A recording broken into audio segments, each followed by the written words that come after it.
Hello there, my name is Murray and with my co-host Corey. How are you doing today, Corey? I'm doing very well, thank you. We're available on Instagram on The Real Show, on Twitter on The Real Show FM, on Google, Apple, Spotify, Amazon Podcasts, anywhere you get your podcasts. We're there. You can listen to us sometimes if you choose to. We're good. We're very funny sometimes. But not today, Corey, because let's give some background. First off, I want to say that we're not dead.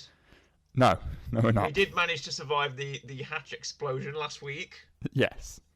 We both hid under the table, didn't we, Corey?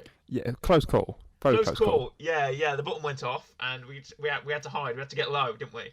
Exactly. So we took cover, and we managed to survive the explosion. It was a bit of a close one, but we managed to survive.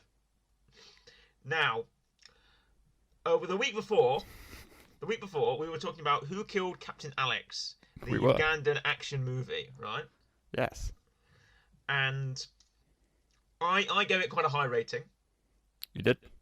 And you gave it a bit of a medium to low, let's call it. Yeah, I think, was it a 7? 7.5? 7. I gave it something close to a 9, didn't I? Yeah, I think you did. Yeah. And both ratings were deserved. But then we came to the weekly rec. And would you like to describe to the people, to the dear listeners, what you recommended and what rating you gave it? Well, I recommended Hoodwinked, which is a legendary animated film. It's a classic, you know. It's the first fully independent funded computer animated feature film, Murray, so of course it had to get a 10 out of 10. Yes, and as you know, listeners, if you pay attention to The Real Show in any form, any film that gets a 10 out of 10 real rating must be reviewed in its own episode. Exactly. It happened with Rogue One.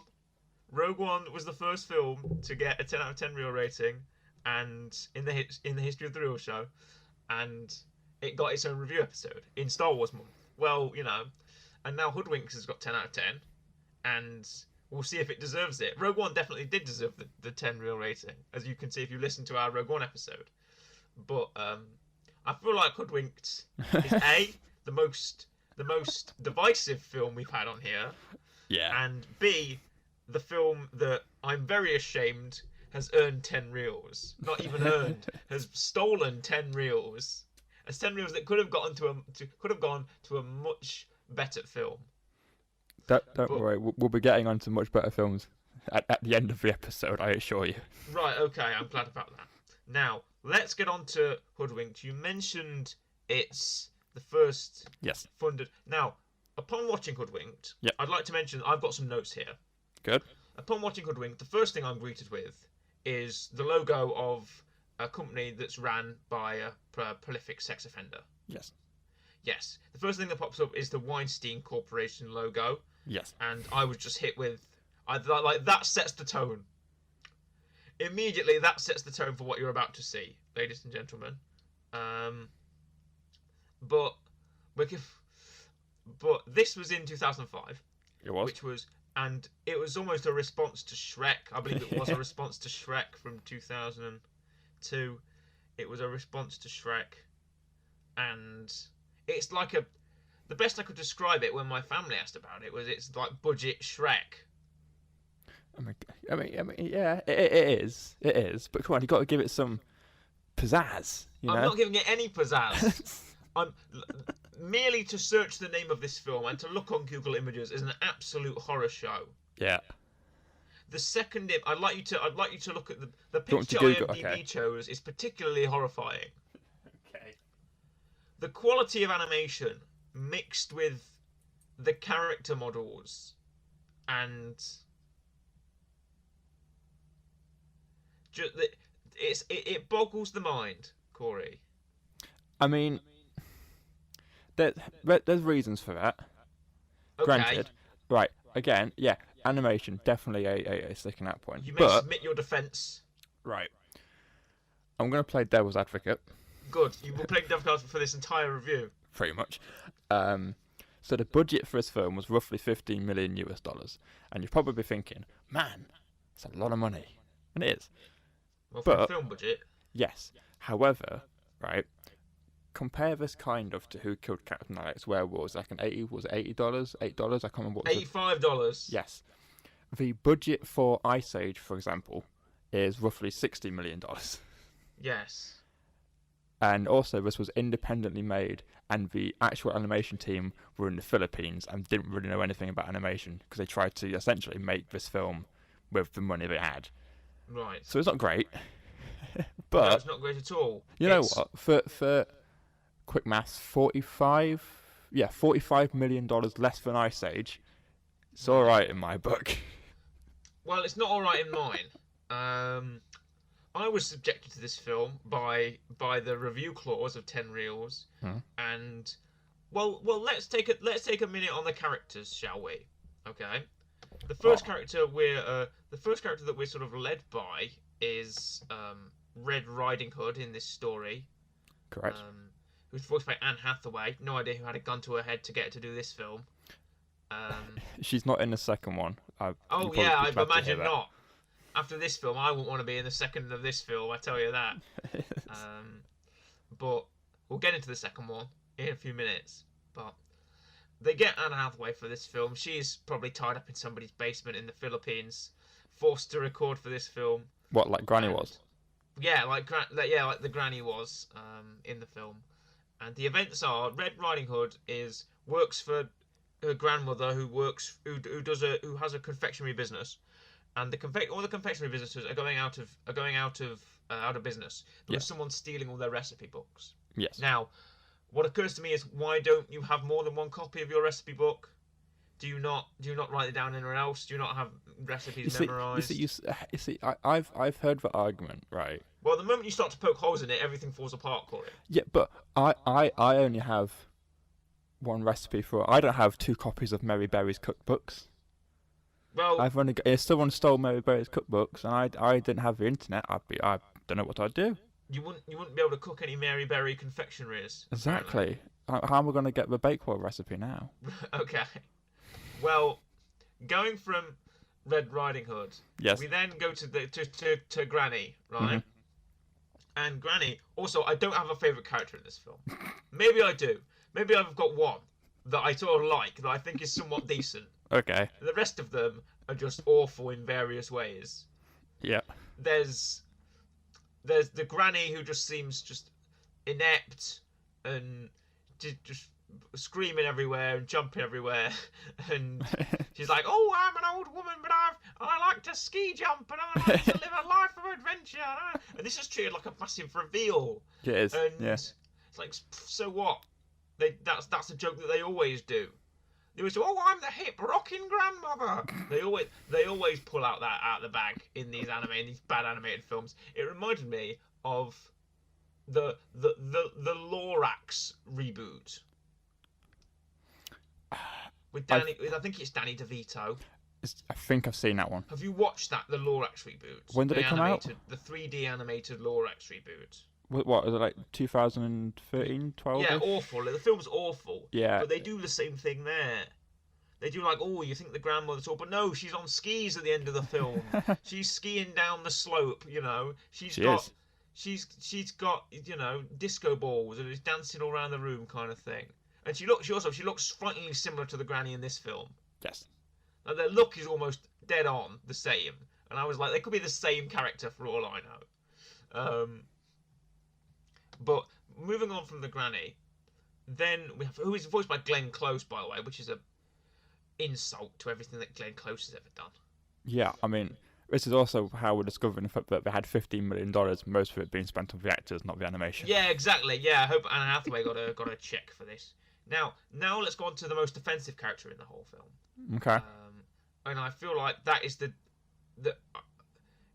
just the big dumb animal that is the woodsman, or they think he's a woodsman, but he's not a woodsman. He's an actor. Yes. Who also runs a schnitzeled van. Correct. And is accompanied by a swarm of Cabbage Patch kids, who are just the most offensive and the most visually horrifying thing I think I've ever seen in my life. Exactly. They just look like Pink Sick with a face. They look like the most horrible crimes against humanity that I think I've ever seen. I mean, Is there any defense? Can you defend the look at the right? Go on Google. Are you on Google Images right now? Yeah. I implore you, dear listener, to go on Google Images and look at this film. Look at the second image of this film. Right. Is it the one with the woodsman and other kids around him? Yes. I mean, explain that to me.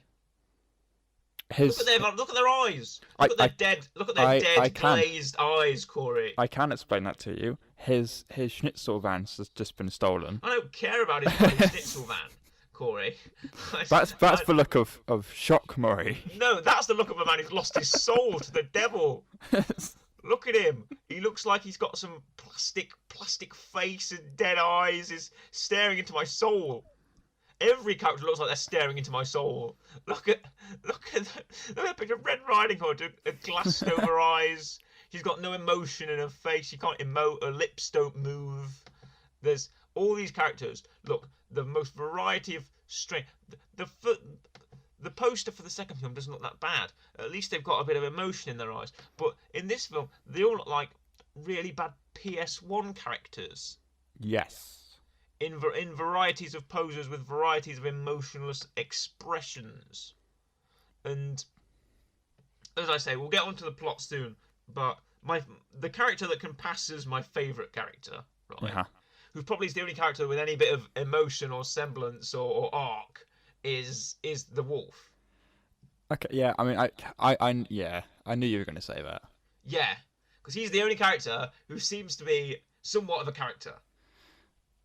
Who has a bit of motivation, who has a bit of an arc, a bit of growth, a bit of actual character and emotion, seems to be the wolf. I mean, you're not wrong. He's up there. He's definitely up there. Oh really? Do you have a a favourite? Yeah. That's the goat, obviously. Oh well, we'll get onto the bloody goat. But we have the wolf, who's voiced by Patrick Warburton, who I'm a fan indeed. of. I am actually a fan of Patrick Warburton, so am I. His voice does match the character, which is decent. So I like Patrick Warburton. You know, The Tick. I'm a fan of that. B-movie. Nice. I like Patrick Warburton. So Family Guy. I'm a fan. Actually, if it wasn't your weekly rec this week, Corey, I'd probably recommend The Tick from 2001. Okay, well, I'm sure whenever we do another thing that he's in. Yeah, another thing that Patrick Warburton's in, I'll recommend that. Bring that one out the bag. Yeah, we'll do. But we have the wolf, who's voiced by Patrick Warburton, who's probably the best character in this whole film. He is accompanied by the squirrel. I think he's a squirrel. He is. Who talks really fast, and he's I don't even remember what his name is. Chip or something like that. Yeah, I believe you're correct. Whoever. And he's this really hyperactive squirrel, and he's given coffee at the end of the film, and he manages to. Also, they try and do the Shrek thing. This is a separate point. They try and do the Shrek thing, but it fails. Mm-hmm. They try and do the Shrek thing of it's the fantasy world, but we're saying modern day references like Tic Tacs and like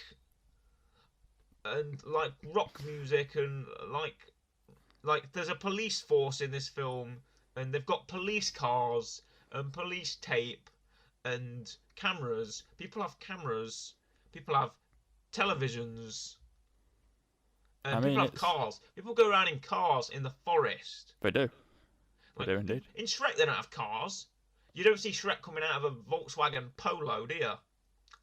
Maybe in the reboot. You don't see Shrek getting out of an Audi R5. No, you don't. Could happen in the reboot. But could happen in the Shrek reboot.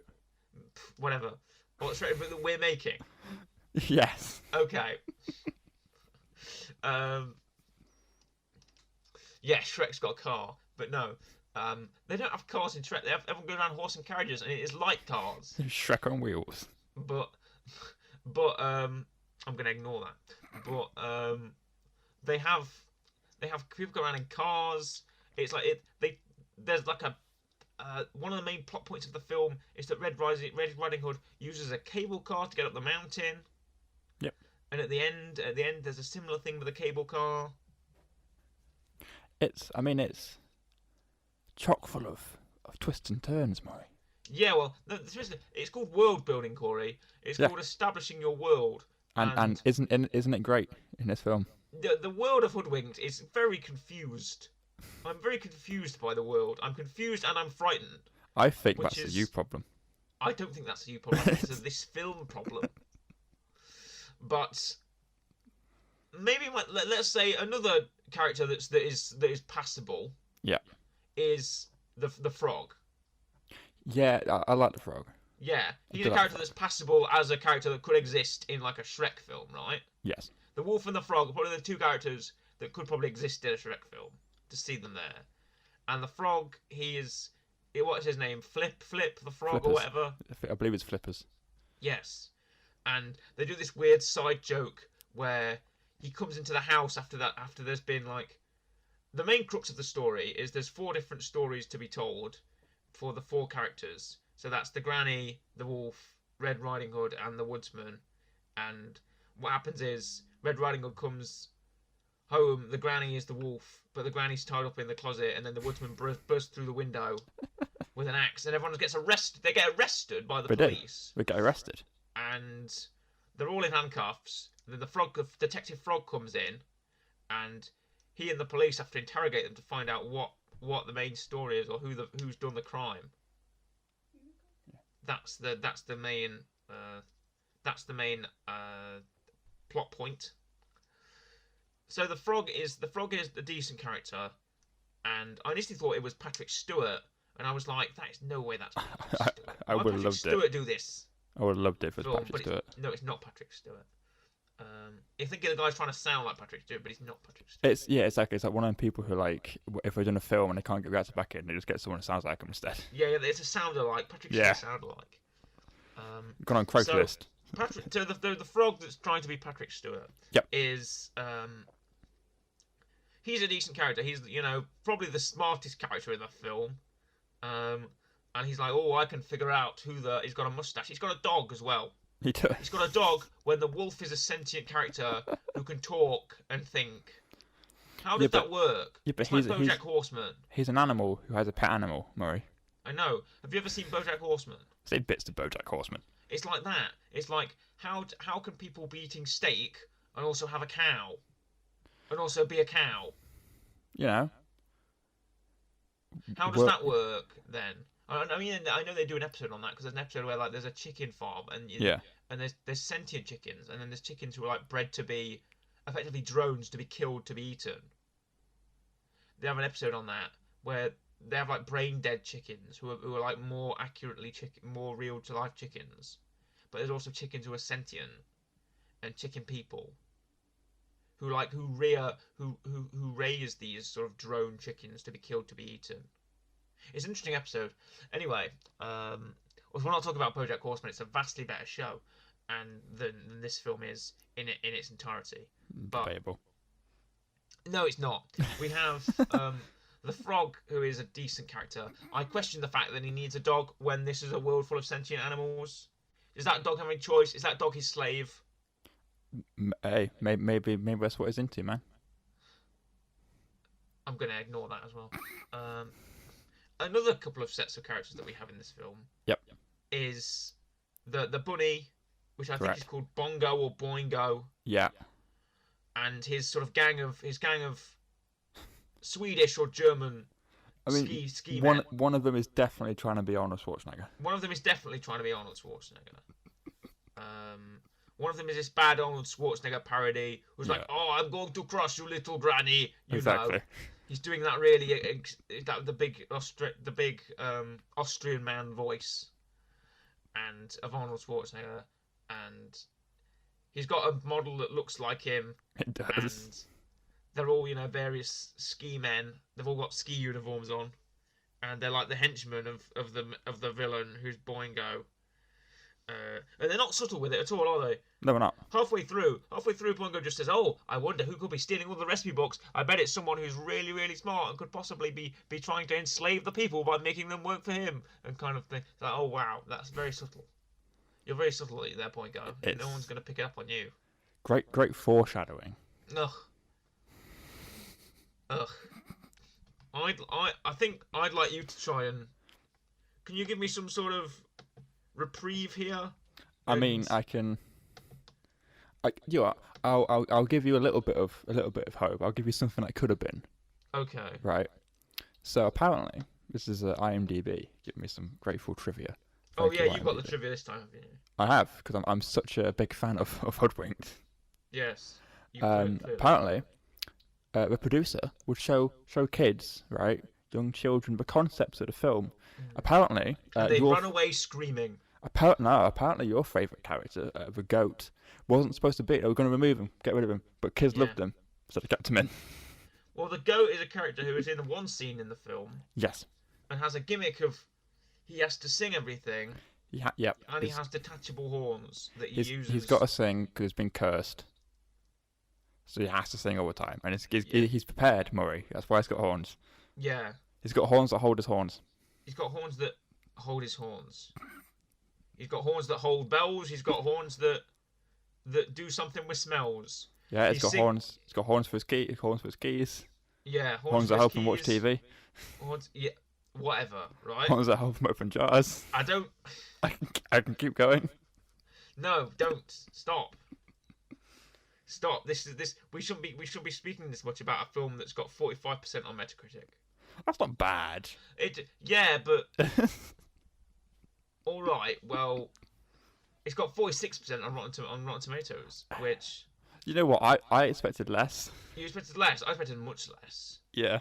I think it's one of those films that people have sort of taken that people have taken into their hearts and that, oh, I used to watch this loads as a kid, and now I look at it now and it might be bad, but it's still got sort of thing for me. I never saw this as a child. I was too busy watching Shrek and good films. Yeah. And I never saw this. So as an adult, as a semi-rationally thinking adult, I can look at this now and go, yeah, this is awful. I mean, this is one of them films where like I had it right. I had it on DVD. Yes. Or I think I had a pirated copy on DVD. Which is great. And I would watch it often. But it's become one of the films where like I'll mention it to people. I've only ever met one other person who's seen it. Mm-hmm. Weirdly, that one other person enjoyed it, so it's become quite a little thing of I'm trying to educate people, trying to build up a little cult of Hoodwinked fans. Well, I'm not going to be in that cult. Now, arguably, if you turn to the Google reviews of this film, yep.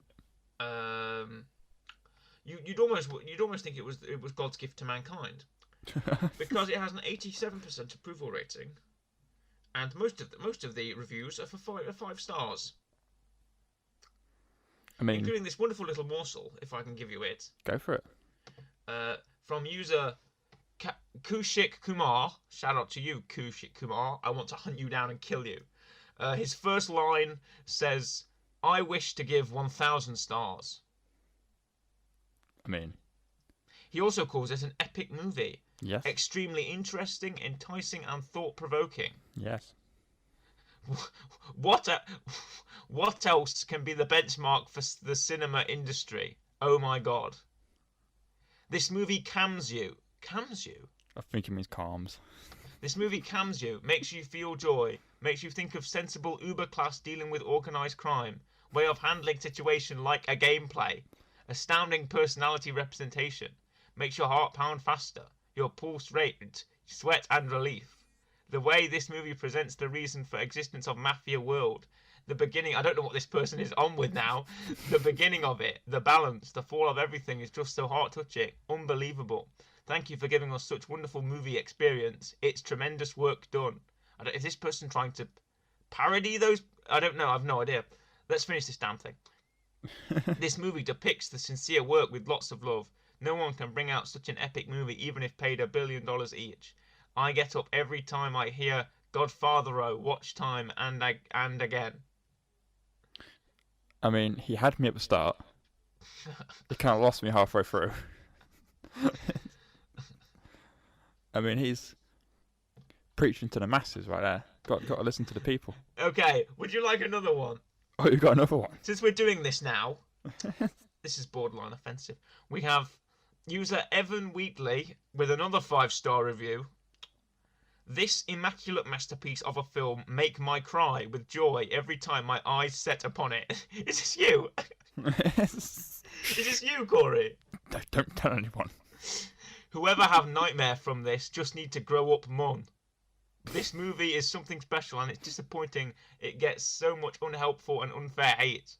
Can't believe it didn't even get an award for its greatness. Really upsetting, to be honest. I have looked up to the Hoodwinked goat ever since I was a little fellow. This is you! Okay, yeah, this is scarily close to. This is clearly you. His singing makes people like Justin Bieber look like a poo. A poo! Thank you all for listening to my opinions on this astonishing piece of work. I hope this helps you. This is you. This is clearly you, isn't it? It's my alias, alright? Yeah, your alias is Evan Wheatley. Yes.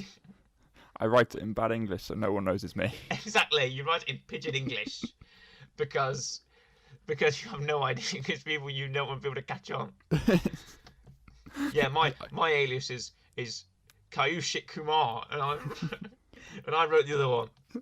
Listen, I've not come out of a hoodwink closet yet, alright? No, you haven't. You're not afraid. You're too afraid to tell people your true opinion.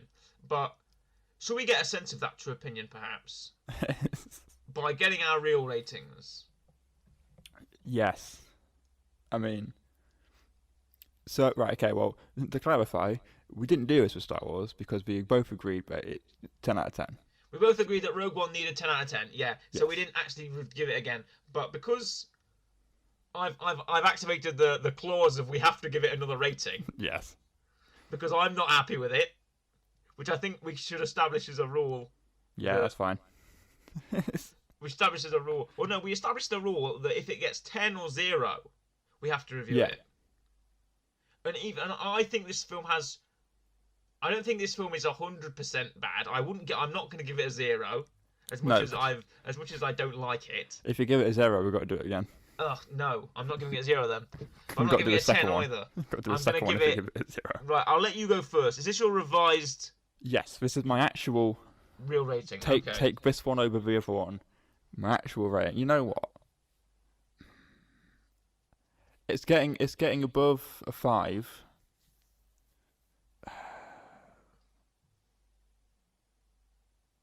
I'll go 6. I think 6 is fair. I think 6 is fair. I was going to give it a 3. Okay. But because of those incredibly positive 5-star rave reviews on Google that we've just seen, I'm giving it a 2. Because screw those people who like it, and I don't care. So it's you. You're to blame. Those 2 people on Google who reviewed that through this pile of dog crap. 5 stars. I'm not going to give it that. I'm not going to give it the dignity of a 3 stars. I'm giving it 2, and it gets 2 just for Patrick Warburton and the frog. Okay. And that's the only reasons that I'm giving it the 2 stars. Okay, but you know what? Fair. Thank you very much. I like how we've not even mentioned the plot. No. Because there's no need. No, it's not. You're not watching this film for the plot. What are you doing? You're not watching this. If you watch this film for the plot, then you've got something wrong in the head. I'm not just saying that either. If you've watched this film for the plot, I don't know what's wrong with you. So we're not going to discuss the plot. No, we're not. Because there's no need. We can, however, discuss the sequel. Yes, people, this film got a sequel. It did. Hoodwinked 2. Is it called Hoodwinked 2 something? It's Hoodwinked 2, Hood versus Evil. Right, okay. Because at the end of this film, the gang are recruited into what I can only assume is the Fantasy Avengers by fairy tale Nick Fury here, the frog. Yeah. They're joining this Fantasy Avengers, this cinematic universe of Hoodwinked. I am telling you, and which is an absolute nightmare phrase. The HCU. The Hoodwinked Cinematic Universe, which is an absolute nightmare phrase. Can I also point out, I searched up today, apparently there was a third one, but I can't find any information about it anywhere. Oh, well, that sets the tone, doesn't Apparently, it was Hoodwink 3, Fellowship of the Hood. Yeah. Of course it was. And as far as I can tell... Yeah. Not a lot. Glenn Close comes back, and Patrick Warburton comes back, and that might be it. No, but the good thing about the sequel is you can actually go watch it and find it somewhere. Can you? Yes, because the first film you cannot find. No, you can't. You literally can't find it anywhere. No. I found one copy of a physical DVD on eBay, which I was tempted to buy and send it to you, and go, there you go. No, that would have been above and beyond, Corey. No, so I had to go down other rabbit holes. Yeah, to find it. To find this. It's like hidden treasure, Murray. It is. Put in the effort, get the reward. Yeah, thank you. We put in the effort, and we got... And we've got this. Whatever Exactly. this is. But, yeah, going to Hoodwinked here, we'll try and reach some kind of conclusion. But I don't know about you, Corey, but I feel like some part of me is, I don't know, I feel tainted after watching this film. I feel dirty. Okay. You know, when you've seen something and you're like, ugh, I'm not gonna get that out of my head.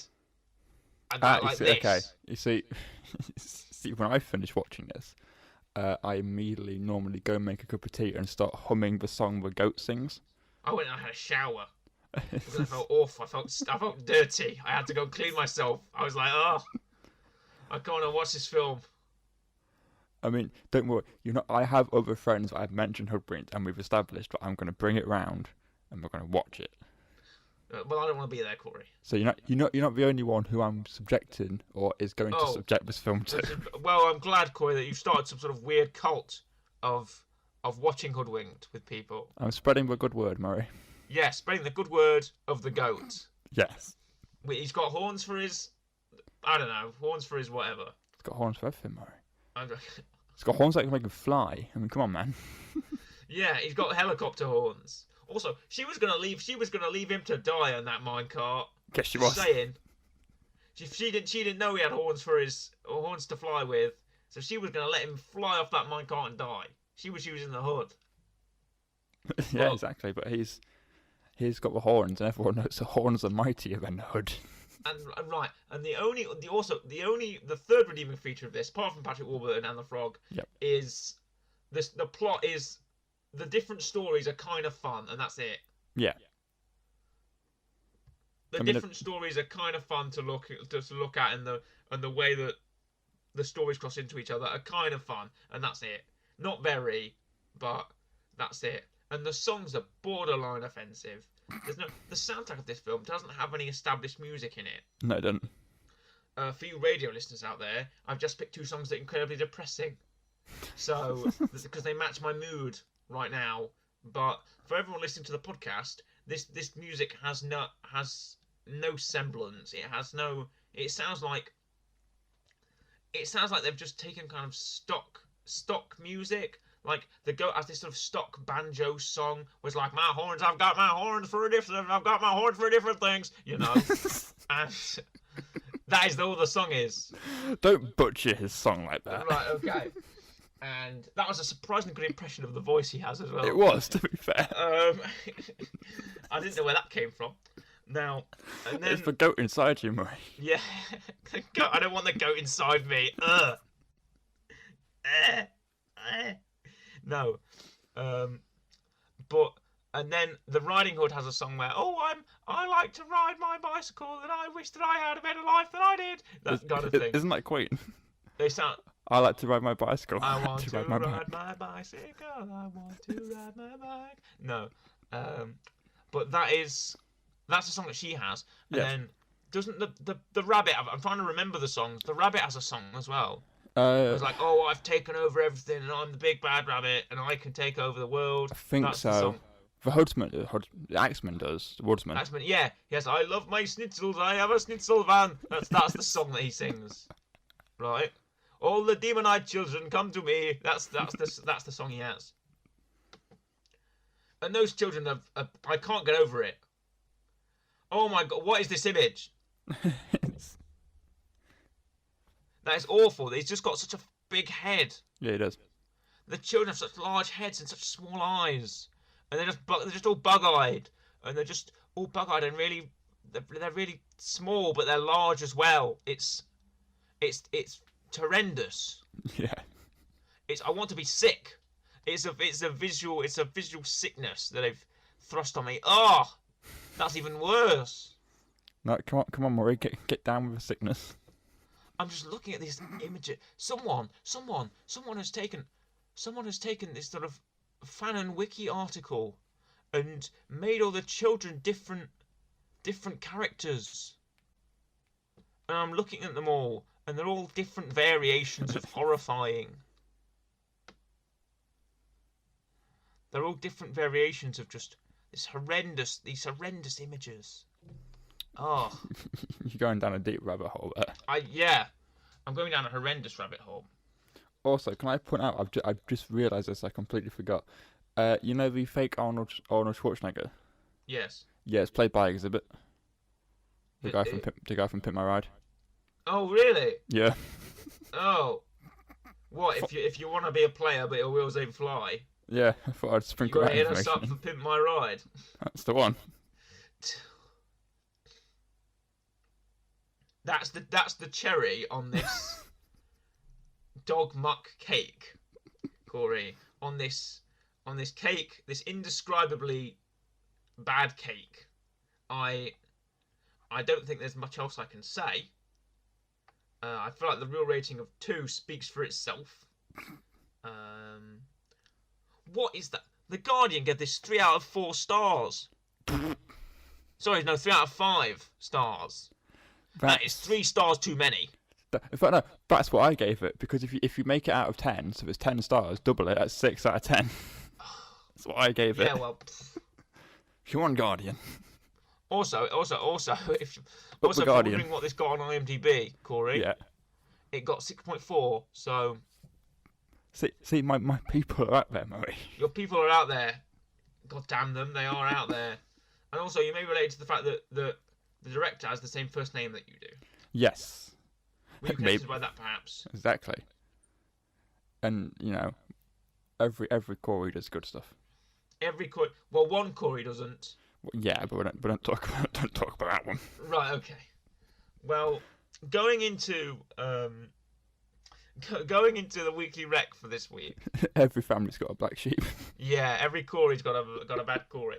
Going into the weekly rec for this week. Yes. We have you. It's your turn. Last week, I gave us a ripcord in Lost Season 2, and hopefully you're going to give us something that puts a good taste in my mouth. Yeah. Well, I did some reflection after I recommended Hoodwinked, and I was like, okay, right, okay. I thought, okay, I gave it a 10 out of 10. I gave it a 10 out of 10. Because also it's very hard for me to genuinely give films a 10 out of 10. Because I'm always of the mindset of no film's perfect. There's always something you can improve, right? Yes. So I'm like, oh. So I thought, okay, right. What would you improve on from Hoodwinked? More goat. Everything? More goat. One scene's not enough. More goat, right. Well, I'll take that. Yeah. You've let me down, Corey. I'll accept that at this point. Carry on. And so I sat there and I was going, trying to think of any film. You know what? Is there actually any film that I could give a genuine 10 out of 10? Right? Because I thought also, I need to bring the prestige back up. Yes, save some face here, Corey, please. I had to bring that prestige back up. And I was like, okay. And I was sitting there, and I was like, is there any film? And then this guy walks past, right? And he's offered me some advice, right? In the street? He offered me some advice. He told me to stick it to the man. Right. He told me that guy down there, he's the man. That cat in your house, he's the man. Yes. That woman on that bike, she's the man. So I said, what's Becky Lynch got to do with the film that you're going to pick? Because the guy who gave me advice was a Mr. Schneebly. Was it? Exactly. And so I thought, okay, I'll take his advice. I will stick it to the man. So I'm going to recommend School of Rock. Ah, thank you. Well, that definitely saves face. If you couldn't have guessed, but the fact I was saying that I needed to think of a film that I would give 10 out of 10. School of Rock is generally probably one of the only films I could give a 10 out of 10.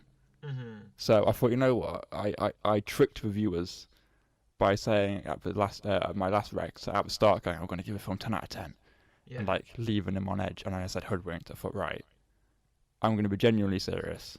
Okay. As a first 10 out of 10, ignoring Hoodwinked, that's now a 6. Yes. As a first 10 out of 10, I'm going to recommend School of Rock. Okay. Which I think you can actually agree with is deserving of a 10 out of 10. So is this for serious now? This is an actual. No more game. I'm coming in swinging.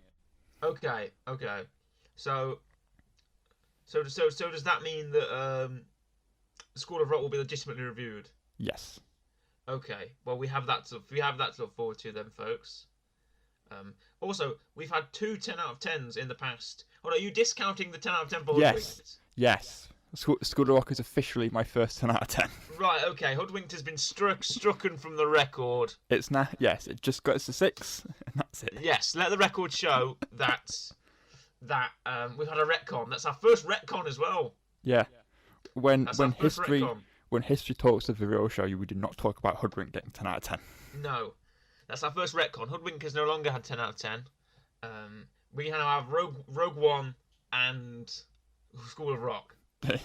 So the School of Rock review will be coming up in the next few weeks. I'm glad we've ended. That's brought a good taste to my mouth. That's saved face for you, Corey.